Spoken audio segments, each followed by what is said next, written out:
Welcome to Skytech-Lens. Something fundamental has shifted along the world's longest undefended border. For generations, Canadians flowed freely into the US for shopping, sports, and sun, an easy, familiar ritual. But in late 2025, that current has slowed to a trickle.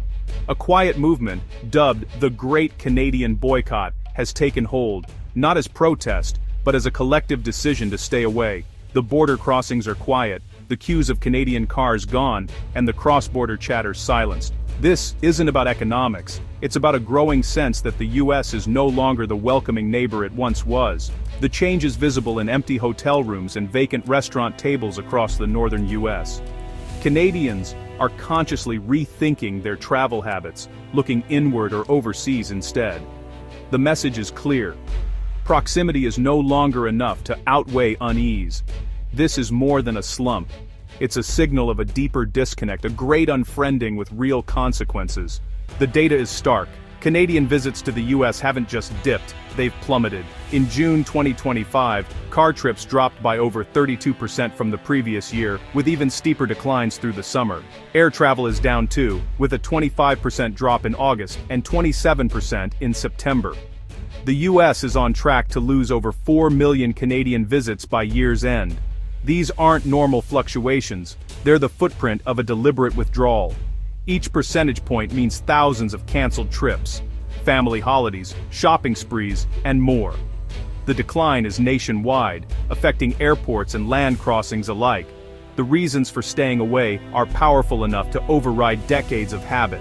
For the US tourism industry, this is a quantifiable crisis. A third of the customer base has vanished in a year. The numbers don't lie. Millions of Canadians are voting with their feet and their wallets. For US border towns, the crisis is painfully real. Communities from Washington to Vermont built their economies on Canadian visitors. Now, that lifeline is gone. Detroit retailers report weekend sales down 20%. Duty-free shops and hotels are struggling to survive. Michigan could lose $300 million this year. North Dakota faces a $14 million shortfall. These aren't just numbers, they're lost jobs, shuttered businesses, and broken community ties. The pain is personal. Business owners miss the familiar faces, the annual traditions. The empty car parks and quiet tills are a daily reminder of a neighbor's absence. The future for these communities is deeply uncertain. This boycott isn't about money, it's about trust and perception.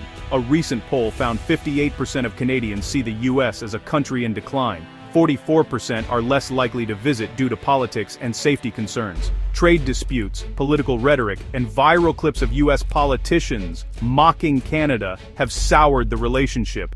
News of gun violence and unrest has made the US seem unsafe. For many Canadians, the US now feels less like a friendly neighbor and more like a risk. The decision to stay away is emotional, a quiet protest against what America has become. The US is seen as divided and unwelcoming, a far cry from its former image. For many, skipping the US is a moral choice, not just a practical one. The message friendship can't be taken for granted.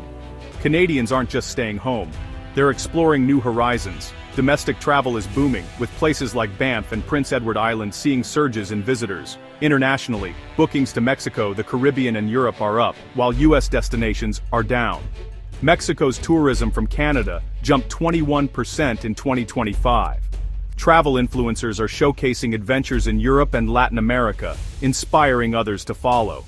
The idea of skipping the US is becoming normalized, and even celebrated. New travel habits are forming, and old US traditions are fading. The US is no longer the default choice, and may never be again.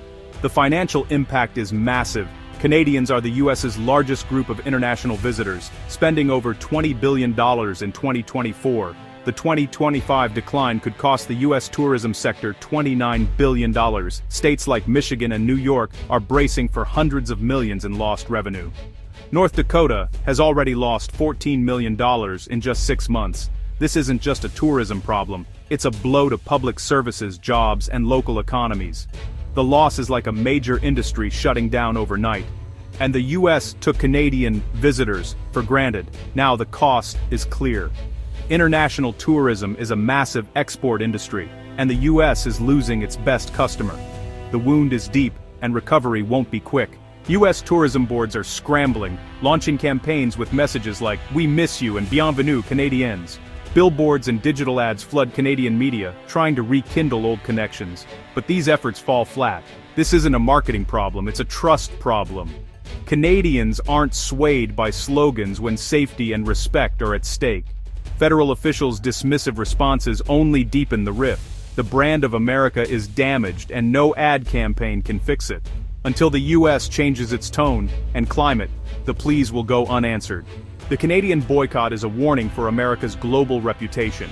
When your closest friend stays away, the world takes notice. While tourism in Europe rebounds, US visits remain 15% below pre-pandemic levels. Competitors like Mexico are seizing the moment, promoting safety and warmth. The American brand, once aspirational, now feels tired and toxic to many. This affects more than tourism. It impacts investment, education, and diplomacy. If the US can't keep Canada close, what message does that send to the world? Reputation is fragile, and the era of automatic appeal is over. The boycott is clear feedback. America's image needs urgent repair. The Great Canadian Boycott is about more than lost revenue. It's about lost trust. The easy flow across the border was a symbol of a unique bond, now replaced by caution and distance. The current climate has chipped away at the foundations of friendship. Canada has always been America's closest ally and mirror. The withdrawal is a heartfelt message. Something is wrong. Rebuilding trust will take more than marketing. It requires real change. The future of this vital friendship depends on listening, respect, and partnership. In the end, it's not just about holidays. It's about whether two nations can rediscover what once united them. Thanks for watching. Subscribe the channel for more updates.